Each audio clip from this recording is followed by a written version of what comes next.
Evangelho segundo João, apóstolo João, versículo 12, capítulo 12, a partir do versículo de número 44.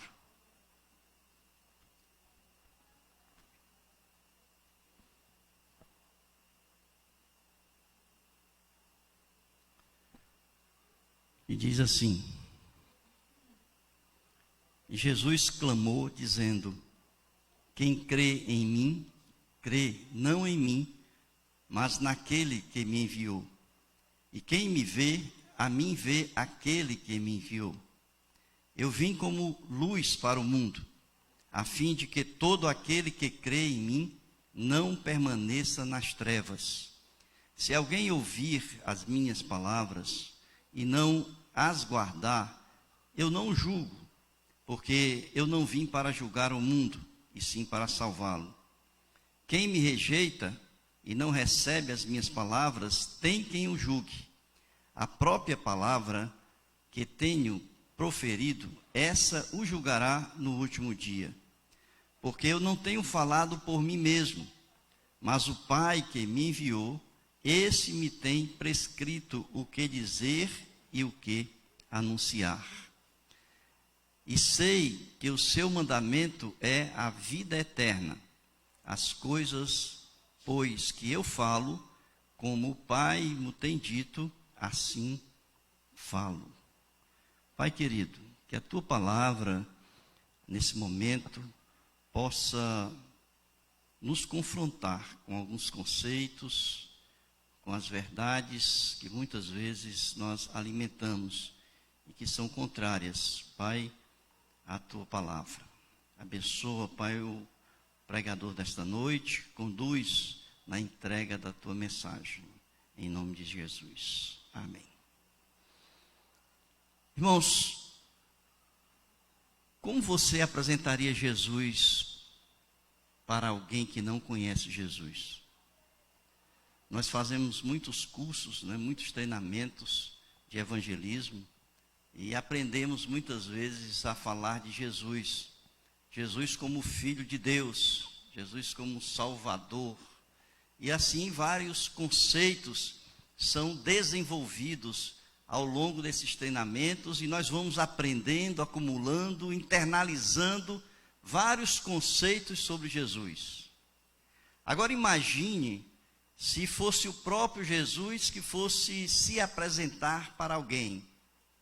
Não seria mais você, mas ali estaria com você ao seu lado e você fosse dizer, olha, aqui é Jesus, e Jesus então fosse apresentar a sua pessoa para alguém.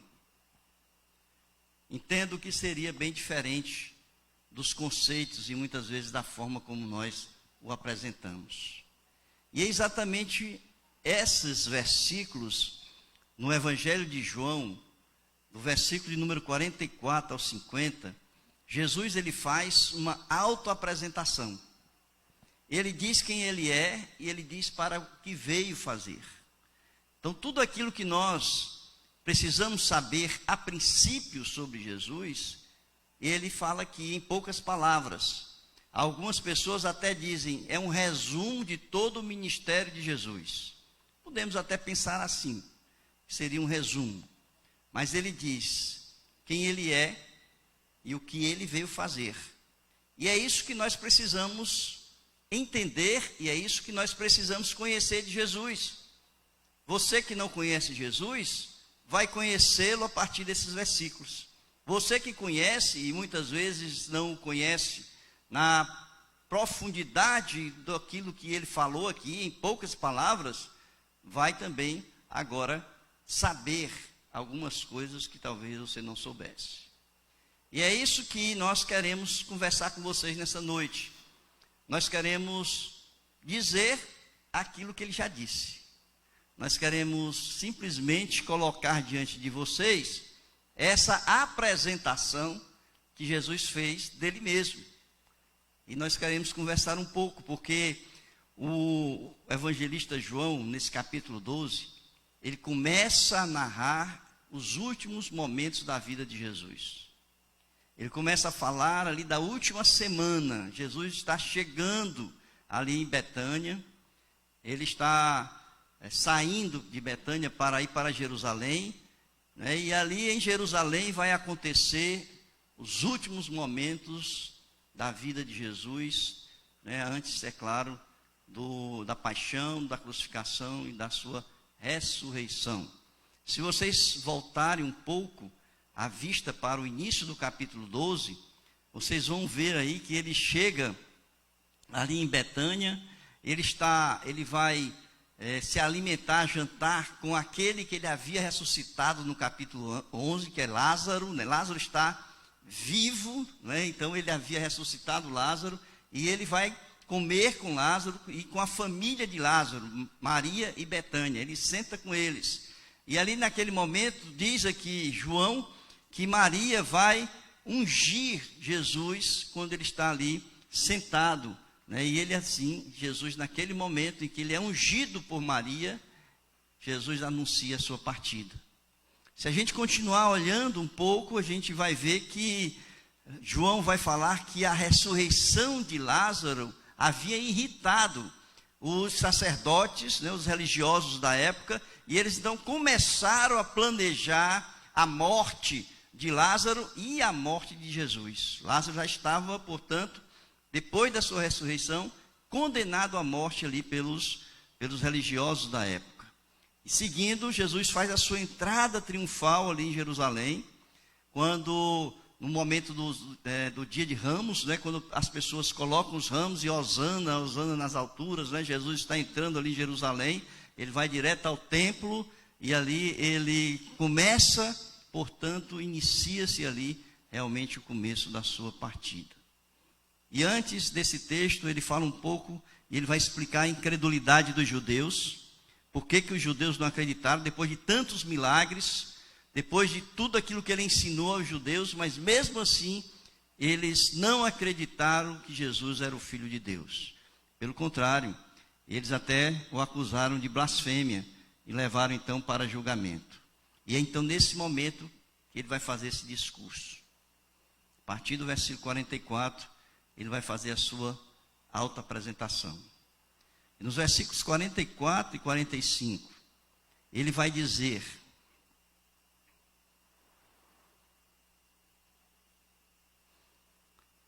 que ele é Deus. Essa é a primeira coisa que Jesus vai dizer sobre ele. Quando ele vai se apresentar aqui, ele diz que ele é Deus. Vejam aí, versículos 44 e 45. Jesus clamou dizendo: quem crê em mim, crê não em mim, mas naquele que me enviou.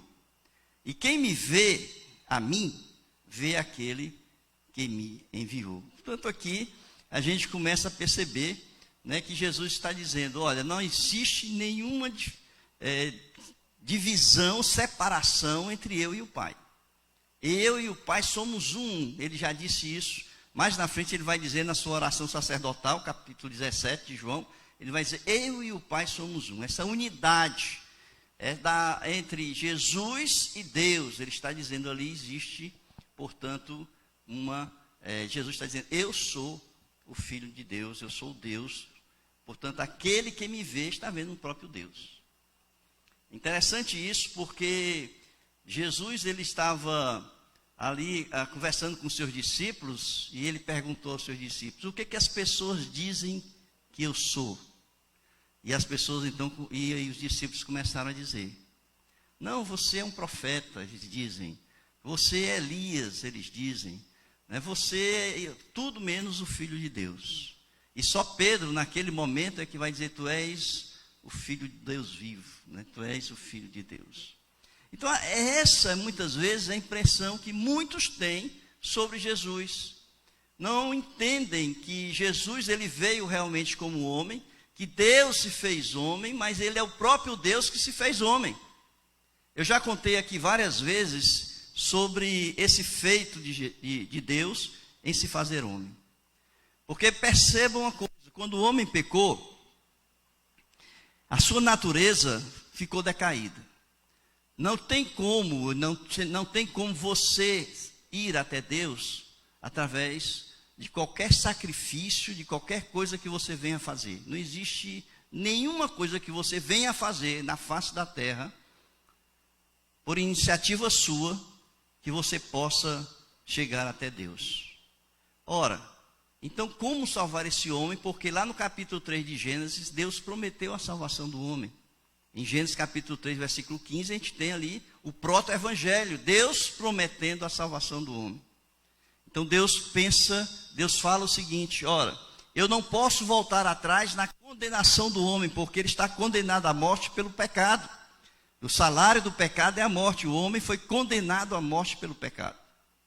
E eu não posso, portanto, voltar atrás na condenação que eu já determinei para o homem. E o homem, por si mesmo, não pode vir até mim. Então, o que fazer?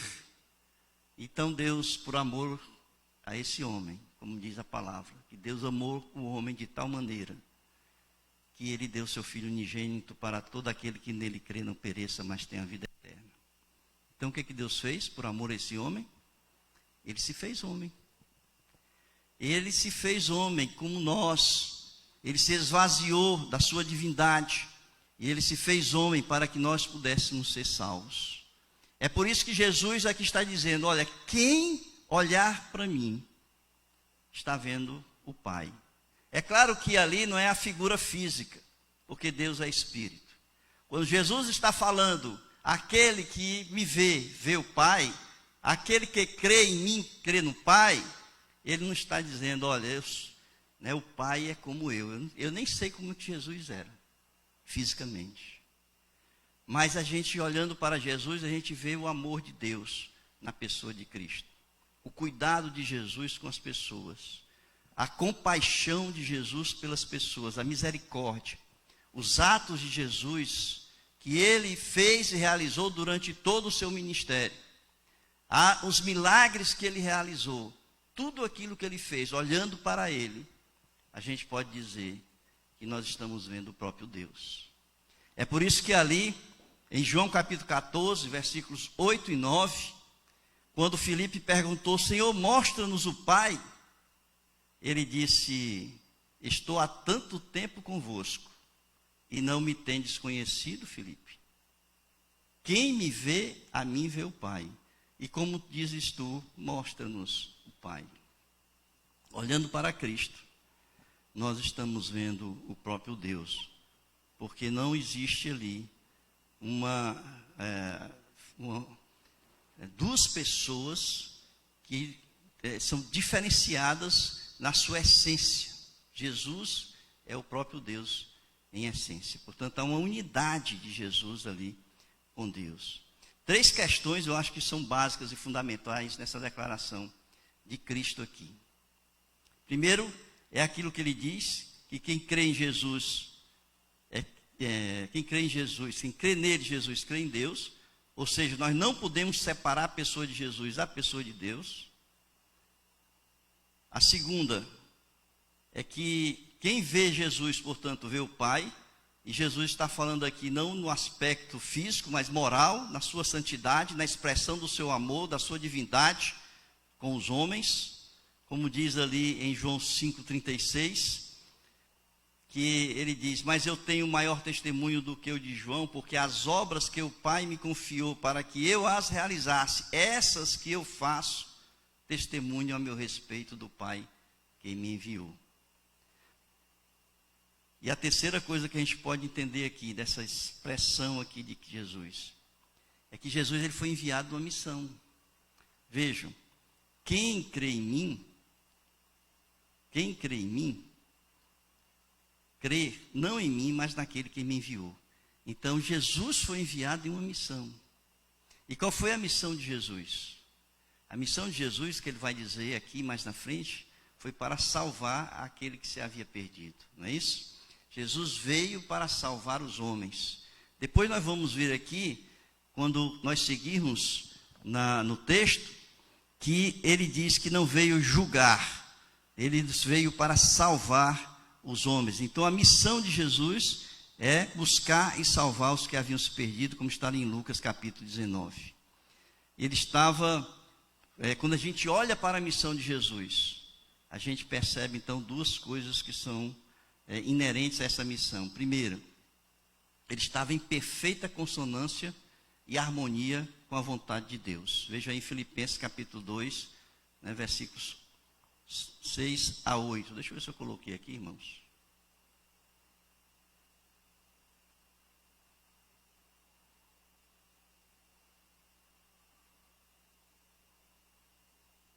Coloquei não. Então vejam aí. Filipenses capítulo 2, versículos 6 a 8. Pois ele, subsistindo em forma de Deus, não julgou com usurpação, esse é um texto conhecido de vocês, o ser igual a Deus. Antes a si mesmo se esvaziou, assumindo a forma de servo, tornando-se em semelhança de homens, e reconhecido em figura humana, a si mesmo se humilhou, tornando-se obediente até a morte e morte de cruz. Portanto, aí há uma perfeita sintonia, harmonia entre Jesus, a sua missão e a vontade do Pai de cumprir com a missão. Então ele não veio, né, na sua missão, a primeira é essa harmonia entre com ele e a vontade do Pai. E a segunda, exatamente aquilo que eu havia dito, ele não veio para julgar o mundo, tá, mas ele veio para salvar o mundo. Tá. Outra coisa que a gente vê aqui na apresentação de Jesus. Então a primeira é esta: Jesus é Deus. E a missão dele foi salvar a humanidade, salvar o homem. A segunda coisa na apresentação dele aqui está nos versículos de número 46. 47. Ele diz: eu vim como luz para o mundo, a fim de que todo aquele que crê em mim não pereça, não permaneça nas trevas. Se alguém ouvir as minhas palavras e não as guardar, eu não o julgo, porque eu não vim para julgar o mundo, e sim para salvá-lo. Quem me rejeita e não recebe as minhas palavras, tem quem o julgue. A própria palavra que tenho proferido, essa o julgará no último dia. Então Jesus diz assim: eu sou Deus, e ele diz assim: eu sou a luz do mundo. É a segunda apresentação dele mesmo para as pessoas com quem ele estava falando ali. E o mundo, a gente sabe que jaz no maligno, diz Paulo. O mundo estava perdido nas trevas, e está perdido nas trevas. O sentido aí é de que não há rumo, não há direcionamento do homem para sua salvação ou para se aproximar de Deus. E Jesus então veio para mostrar qual era o caminho para se voltar, para se chegar a Deus. Por isso que ele é a luz do mundo, para mostrar aos homens qual é o verdadeiro caminho para voltar a ter comunhão com Deus. Ali em Mateus capítulo 4, versículos 12 a 17,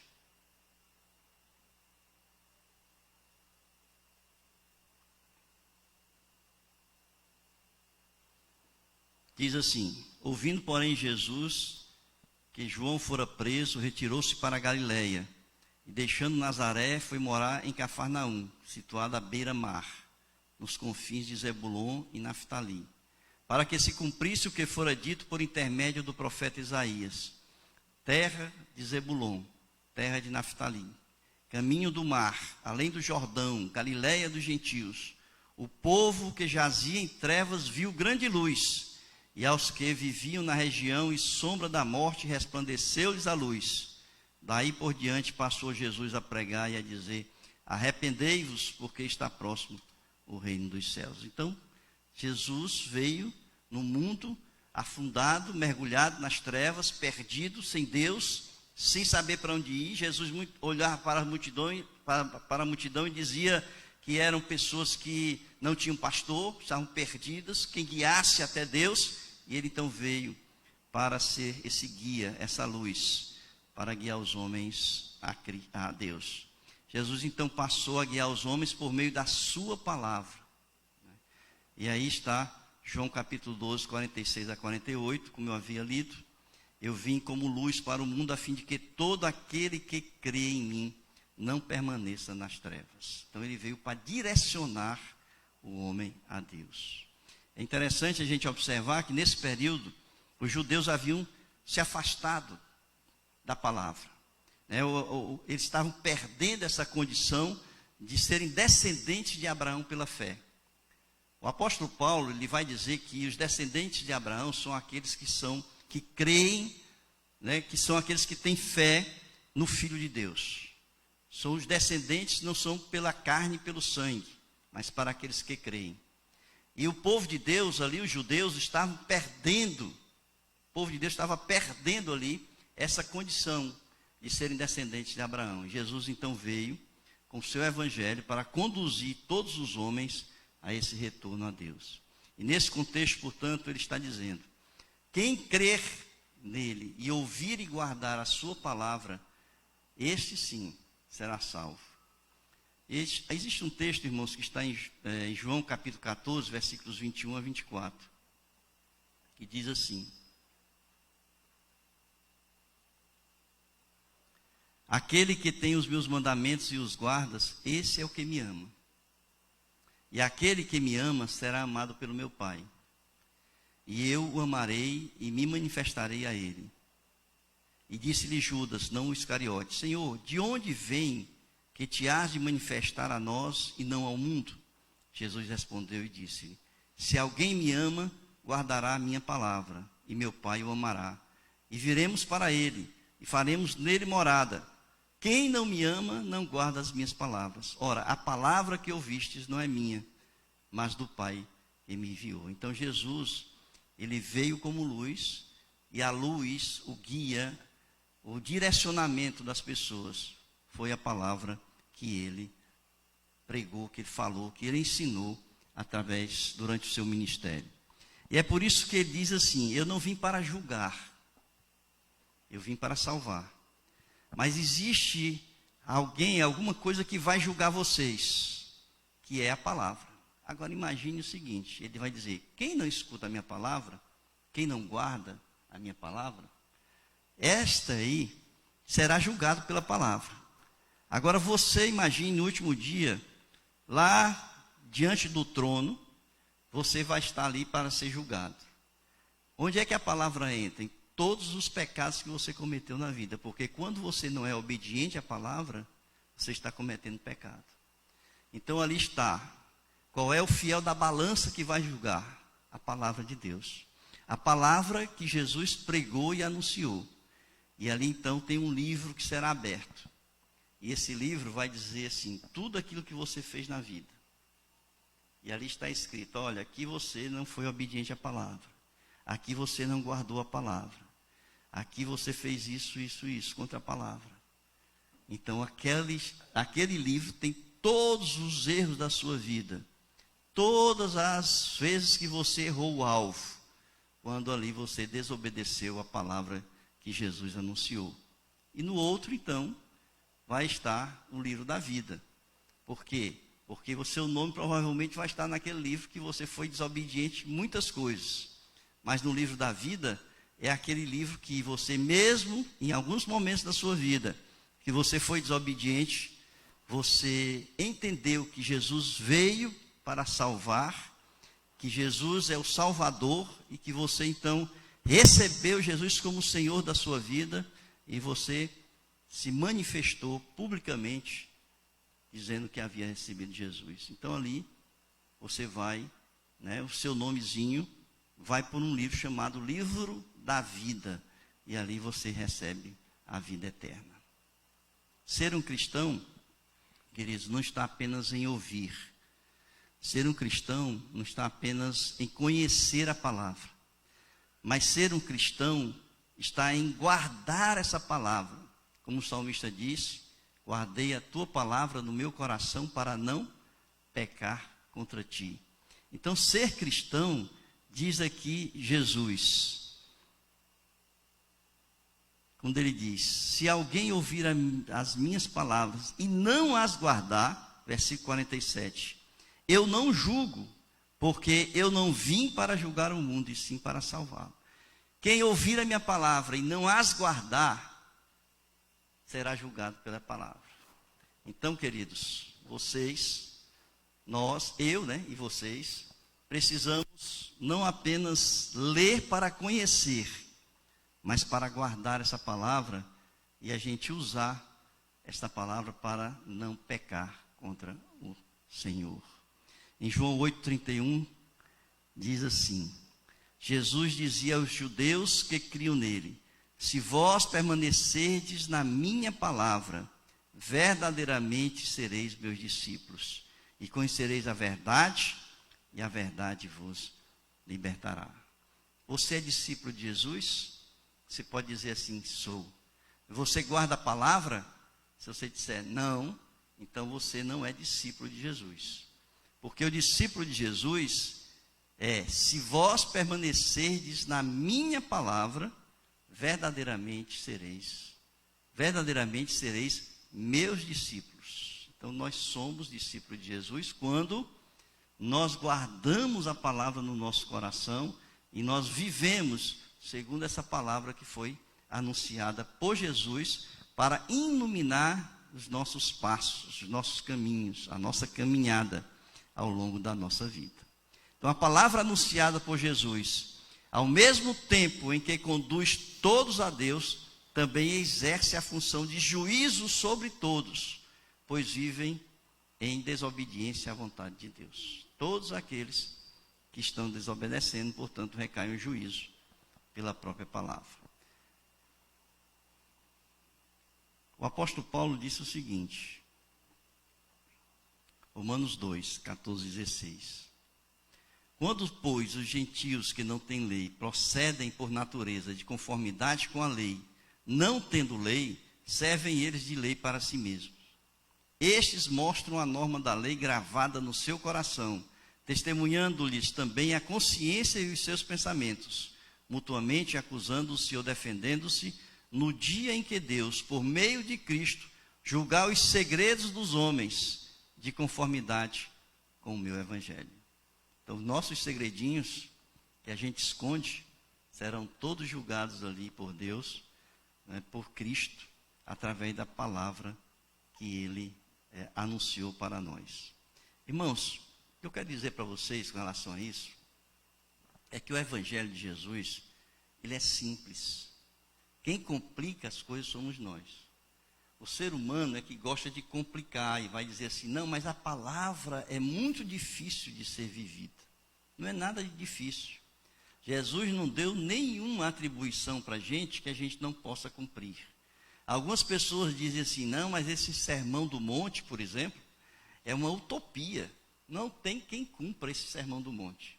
Irmãos, vocês acham que Jesus ia deixar para nós, cristãos, seus seguidores, seus discípulos, fazer alguma coisa que nós não poderíamos fazer? Eu entendo que não. Portanto, tudo aquilo que ele falou, que ele explicou, que ele anunciou e que ele disse para nós fazermos, nós temos capacidade, competência para fazermos, senão ele não teria deixado. Viver segundo a palavra de Deus, viver segundo o evangelho de nosso Senhor Jesus Cristo, não é difícil. Basta que a gente queira realmente viver. O apóstolo Paulo é um grande exemplo. Os apóstolos são exemplos que viveram o evangelho. E o apóstolo Paulo diz assim: sede meus imitadores, como eu sou de Cristo. Se ele pode ser um imitador de Cristo, todos nós também podemos ser. Por que não? Né? Basta que nós realmente venhamos a estar em íntima comunhão com Deus e assim podermos andar como Ele quer que a gente ande. Em 1 Timóteo capítulo 4, 1 e 2, diz assim: ora, o Espírito afirma expressamente que nos últimos tempos alguns apostatarão da fé, por obedecerem a espíritos enganadores e a ensinos de demônios, pela hipocrisia dos que falam mentiras e que têm caracterizado a própria consciência. Isso significa dizer que muitos não são obedientes à palavra, porque no coração já existe um desejo de não ser obediente. E quando outros anunciam um evangelho que não foi aquele revelado por Cristo, e que casa com os nossos desejos e as nossas vontades, nós então seguimos essas pessoas, porque aquilo já está no nosso coração. Então, obedecer a palavra, irmãos, é ser fiel àquilo que Jesus nos revelou através do seu Evangelho. Não se desvie do Evangelho, porque ele é o poder de Deus para salvar a todos os homens. E eu quero encerrar pela terceira apresentação de Jesus. Jesus disse primeiro que ele era o quê? Vamos ver se vocês estão prestando atenção. Primeiro, Jesus disse que era o quê? Ele disse que era Deus. Foi isso? Foi ou não foi? Sim ou não? Digam, pessoal. Se eu não houver o feedback, eu vou pensar que vocês não estão ouvindo nem entendendo. Primeiro foi o quê? Jesus, sim, não. Jesus. Primeiro, Jesus é Deus. Ele mesmo disse. Não é? Segundo, Jesus é o quê? A luz do mundo. Ou seja, ele veio para salvar através de quê? Da sua palavra. É esta palavra quem vai julgar o homem. E terceiro, sabe o que ele disse aqui? Ele disse, eu sou a fonte de vida eterna. Veja aí, versículos 49 e 50. Ele diz, porque eu não tenho falado por mim mesmo, mas o Pai que me enviou, esse me tem prescrito o que dizer e o que anunciar. Eu sei que o seu mandamento é a vida eterna. As coisas, pois, que eu falo como o Pai me tem dito, assim falo. Então ele é fonte de vida eterna, porque ele fala aquilo que o Pai mandou, e o que o Pai mandou é a fonte, é o caminho para a vida eterna. Então ele é fonte de vida eterna, segundo o que ele está dizendo aqui, né? Então vejam aí, Jesus ele disse em João capítulo 17, versículo 1 a 5, ele falou que vida eterna é o quê? Vida eterna é conhecer o Pai, né? E a ele mesmo. Vejam aí, João 17, 1 a 5. Tendo falado essas coisas, levantou os olhos ao céu e disse, Pai, é chegada a hora, glorifica teu Filho, para que o Filho te glorifique a ti, assim como lhe conferiste autoridade sobre toda a carne, a fim de que ele conceda a vida eterna a todos os que lhe deste. Aí ele vai conceituar a vida eterna. Ele vai dizer, vida eterna é esta, que te conheçam a ti, o único Deus verdadeiro, e a Jesus Cristo, a quem enviaste. Eu te glorifiquei na terra, consumando a obra que me confiaste para fazer, e agora glorifica-me, ó Pai, contigo mesmo, com a glória que eu tive junto de ti, antes que houvesse mundo. Daí, a gente pode tirar 3 dimensões aqui da vida eterna. O que é que a gente pode entender de vida eterna? Primeiro, a dimensão infinita, né? Quando a gente pensa em vida eterna, o que vem à nossa mente é que é aquela vida infinita, ou seja, eternamente com Deus, não é isso? Vida só tem com Deus, eterna é vida eternamente com Deus, não é? Mas existe uma segunda dimensão em vida eterna na palavra de Deus, que é a vida íntima com Deus, ou seja, conhecer a Deus e ao seu Filho, pelo próprio conceito que Jesus está falando de vida eterna aqui, significa dizer que vida eterna não é apenas vida após a morte com Deus, mas também uma vida agora de intimidade com Deus, porque a palavra conhecer aqui é uma vida de intimidade com Deus, que a gente só conquista através da oração, né, da leitura da palavra, da comunhão ali com o Senhor, né? Então, vida íntima com Deus. E a terceira dimensão de vida eterna que a gente enxerga aqui é que é um estilo de vida. Se você tem intimidade com Deus, se você guarda a palavra de Deus no seu coração, você tem uma visão de mundo diferenciada de todas as pessoas. E a sua forma de ser, de agir, de falar, de se comportar na sociedade e entre as pessoas é uma forma diferenciada. Então a vida eterna também, ela abrange uma dimensão que é a sua própria forma de ser, de viver no mundo em que nós estamos. São 3 dimensões. A primeira é vida eterna, infinita. A segunda, vida íntima com Deus. E a terceira, o estilo de vida, a intimidade com Deus reflete na forma de viver do cristão. É por isso, queridos, e eu vou encerrando aqui, É por isso que nenhum cristão será confundido pelo Pai e nem pelos homens, porque o cristão que vive de uma forma diferenciada, que tem intimidade com Deus, que tem comunhão com Deus, tem um estilo de vida diferenciado, esse não será confundido, nem pelos homens e nem pelo próprio Deus. Em Romanos capítulo, em Salmo, primeiro Salmo, de número 25, versículo 3. Será que eu acerto um aqui, irmãos? Olha. Olha ali. Salmo 25, versículo 3 diz assim: com efeito, dos que em ti esperam, ninguém será envergonhado. Envergonhados serão os que, sem causa, procedem traiçoeiramente. A palavra envergonhado aí, em algumas versões vocês vão encontrar confundido, tá certo? Então, se você for olhar no original, o sentido é exatamente esse. E em Romanos capítulo 10, versículo 11, Paulo ali é mais claro nesse sentido, quando ele diz assim: porquanto a Escritura diz, todo aquele que nele crê não será confundido. Então, nós que vivemos conforme essas dimensões aí da vida eterna, nós jamais seremos confundidos. Pode-se então afirmar que aqui está a segurança dos salvos, não é isso? Segurança dos salvos. É a vida em abundância na presença de Deus. Amém, queridos?